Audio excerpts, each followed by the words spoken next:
Hey guys, June 12, 2025 భారతదేశ చరిత్రలో ఎన్నడూ లేని విధంగా ఒక విమానం పెద్ద ప్రమాదానికి గురైంది. అండ్ ఇప్పటి వరకు మీడియా వాళ్ళు చెప్తున్న దాని ప్రకారం ఆల్మోస్ట్ ఫ్లైట్లో ఉన్న 241 మెంబర్స్ చనిపోయారు.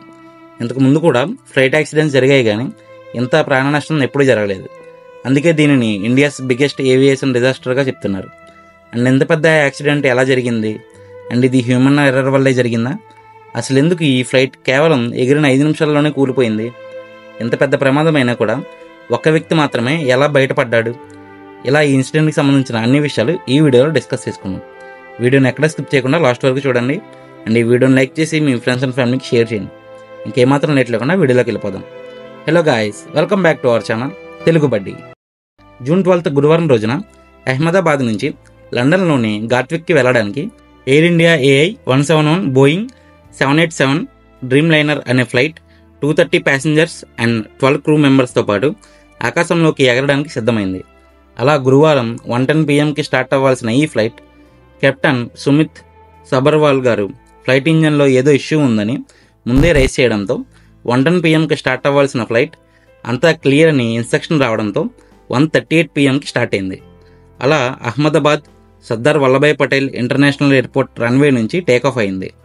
టేకాఫ్ అయిన కాసేపటికే ఫ్లైట్లో ఉన్న పైలట్స్ మేడే అని ఏటీసీ అంటే ఎయిర్ ట్రాఫిక్ కంట్రోలర్కి సిగ్నల్స్ని పంపారు.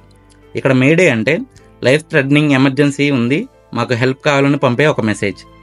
అయితే ఏటీసీ దీనికి రెస్పాండ్ అయ్యి పైలట్స్కి రీకాల్ చేసే లోపే ఈ ఫ్లైట్ 625 feet వరకు ఎగిరి ఎయిర్పోర్ట్ పక్కనే ఉన్న ఒక రెసిడెన్షియల్ ఏరియాలోని బీజే మెడికల్ కాలేజ్ పైన క్రాష్ అయిపోయింది. ఫ్లైట్లో ఫ్యూయల్ ఫుల్గా ఉండడం వల్ల క్రాష్ అయిన వెంటనే భారీ ఎక్స్ప్లోజన్ జరిగింది. ఆ ఫ్లైట్లో ఉన్న వాళ్ళతో పాటు ఆ మెడికల్ కాలేజ్ స్టూడెంట్స్ కూడా చాలామంది చనిపోయారు. ఇదంతా జస్ట్ వితిన్ 5 minutes లోపే అయిపోయింది. అసలు ఏం జరిగిందని అర్థమయ్యే లోపే దారుణం జరిగిపోయింది. కానీ విశ్వాస్ కుమార్ రమేష్ అనే ఒక అతను మాత్రం ఫ్లైట్ టేకాఫ్ అయిన 30 secondsకే లౌడ్గా నాయిస్ రావడం గమనించి తన సీట్ పక్కనే ఉన్న ఎమర్జెన్సీ ఎగ్జిట్ నుంచి బయటకు దూకేయడంతో కొన్ని గాయాలతో తన ప్రాణాలను దక్కించుకున్నాడు. ఇతను తన బ్రదర్ అజయ్ కుమార్ రాకేష్తో కలిసి యూకేకి రిటర్న్ అవుతున్నాడు. కానీ బ్యాడ్ లక్, చనిపోయిన 241 మెంబర్స్లో తన బ్రదర్ కూడా ఉండిపోయాడు. ఫ్లైట్లో ఉన్న 241 మెంబర్స్తో పాటు ఫ్లైట్ క్రాష్ అయ్యే టైంకి ఆ కాలేజ్ క్యాంటీన్లో ఉన్న వారిలో 28 మంది చనిపోయారు. 60 మందికి పైగా గాయాలయ్యి హాస్పిటల్ పాలయ్యారు.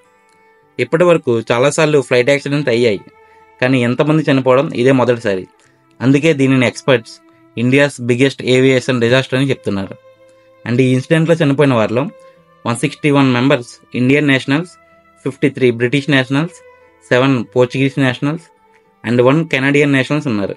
అండ్ వాళ్ళతో పాటు గుజరాత్ ఎక్స్-సీఎం అయిన విజయ్ రూపానీ కూడా ఉన్నారు.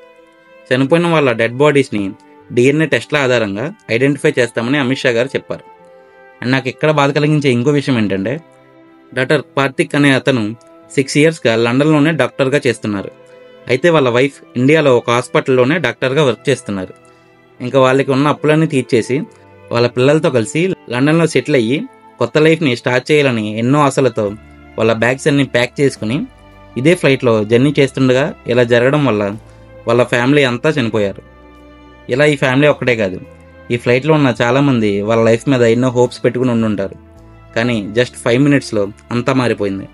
అసలు ఇంత పెద్ద ప్రమాదం జరగడానికి కారణం ఏమై ఉంటుందని Indian air crash investigation board AAIBతో పాటు FAA కూడా ఇన్వెస్టిగేషన్ స్టార్ట్ చేసింది. ఈ ఫ్లైట్ టేకాఫ్ టైంలో గేర్ అండ్ ఫ్లాప్ సెట్టింగ్స్లో ఫాల్ట్స్ ఏమైనా ఉన్నాయా, టేకాఫ్ టైంలో ఇంజన్ ఏదైనా టెక్నికల్ ఫాల్ట్ అయి ఉండొచ్చా, లేదా హ్యూమన్ ఎర్రర్ అయి ఉంటుందా, ఆర్ టేకాఫ్ టైంలో ఏదైనా బర్డ్ వచ్చి ఫ్లైట్ని ఢీకొట్టిందా, ఇలా అన్ని యాంగిల్స్లో ఇన్వెస్టిగేషన్ చేస్తున్నారు.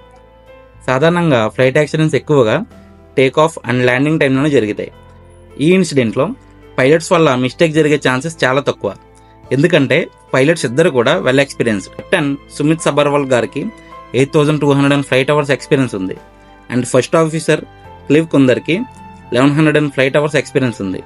సో వీళ్ళు మ్యాక్సిమం ఎలాంటి సిచ్యువేషన్ అయినా హ్యాండిల్ చేసే క్యాపబిలిటీ ఉన్నవారే. సో వీళ్ళ సైడ్ నుంచి మిస్టేక్ జరగడం అనేది దాదాపుగా ఇంపాసిబుల్.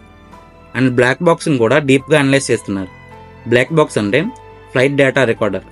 అండ్ ఈ బోయింగ్ కంపెనీపై కూడా చాలా ఎలిగేషన్స్ ఉన్నాయి. మరి అసలు ఎంత పెద్ద ప్రమాదం జరగడానికి కారణం ఏంటి అనేది ఇంకా తెలియలేదు. బట్ ఒకటి మాత్రం ఖచ్చితంగా చెప్పగలను, తప్పు ఎక్కడ జరిగినప్పటికీ బలైపోయింది 241 ప్రాణాలు, వాళ్ళతో పాటు ఆ కాలేజ్ స్టూడెంట్స్ భవిష్యత్తు. అండ్ ప్రజెంట్ అయితే టాటా గ్రూప్ దీనికి బాధ్యత వహిస్తూ చనిపోయిన వారి కుటుంబాలకు ₹1 కాంపెన్సేషన్ ప్రకటించారు. అండ్ గాయాలతో హాస్పిటల్లో ఉన్న వారి బిల్స్ అన్ని టాటా గ్రూపే భరిస్తుందని చెప్పారు. ప్రతి టేక్ ఆఫ్ ఒక ఆశతో ఉంటుంది, గమ్యం చేరాలనే ఆశ. ఈ AI 171 ఆ గమ్యాలకు ఏకంగా జీవితమే లేకుండా చేసింది. ఈ ఇన్సిడెంట్ ద్వారా మనం తెలుసుకోవాల్సింది ఏంటంటే, ఒక సిస్టంలో సేఫ్టీ అనేది ఎంత ఇంపార్టెంట్ అనేది. ఏదైనా చిన్న మిస్టేక్ జరిగినా భారీగా ప్రాణ నష్టం అయ్యే ప్రమాదం ఉంటుంది. హోప్ ఇలాంటి ఇన్సిడెంట్స్ మళ్ళీ ఎప్పుడు జరగకుండా ఉండాలని ఆ దేవుని కోరుకుందాం. సో ఇదండి ఈరోజు మన వీడియో. ఈ వీడియోని మీరు ఎక్కడ వరకు చూసారంటే మీకు నచ్చిందని అనుకుంటున్నా. ఇన్ కేస్ వీడియో మీకు నచ్చినట్టయితే వీడియోని లైక్ చేసి మీ ఫ్రెండ్స్ అండ్ ఫ్యామిలీకి షేర్ చేయండి. ఈ వీడియోలో నేను ఏమైనా ఇన్ఫర్మేషన్ మిస్ చేసి ఉంటే కింద కమెంట్ బాక్స్లో కమెంట్ చేయండి. ఇలాంటి interesting and informative videos miss కాకూడదు అనుకుంటే కింద కనబడుతున్న సబ్స్క్రైబ్ బటన్ నొక్కి పక్కన బెల్ ఐకాన్ ఆన్ ఉంచుకోండి. మరొక మంచి వీడియోతో మళ్ళీ కలుద్దాం. అంతవరకు బాయ్ బాయ్.